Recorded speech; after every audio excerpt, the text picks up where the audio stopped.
At some point, many learners makes a decision. I'm stuck because I don't know enough yet. I need one more course, one more resource, then I'll be ready. So you buy the course, you watch the video on 1.5x speed, you nod along, and in that moment you feel incredibly productive. It feels like real progress. But if you are already stuck on a problem, adding more information doesn't fix that. You're not stuck because of what you know. You're stuck because of how you are using it. Courses show you the answer before you ask the question. When you are guided step by step, the friction is removed. You didn't learn how to solve the problem from scratch.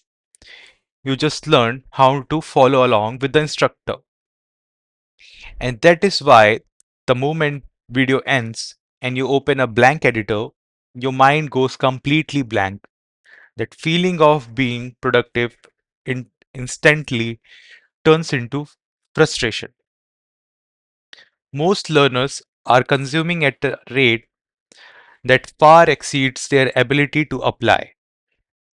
They have 10 half finished courses, 3 bookmark tutorials, and a growing folder of notes they haven't revisited.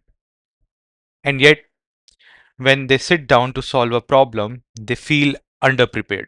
Because syntax is cheap, but logic is the gold.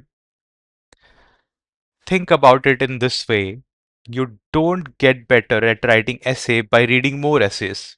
You get better by writing, getting feedback, and identifying especially what went wrong.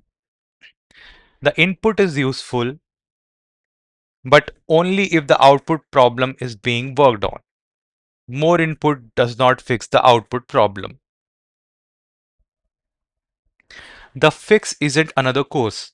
The fix is to work with what you already have until you can explain it cleanly, reproduce it without help, and use it in a problem you have never seen before. That's the checkpoint. Start building the method instead of searching for the next tutorial. The true test isn't finishing the final module, it's explaining the logic without looking at the screen. Now, watching the next video.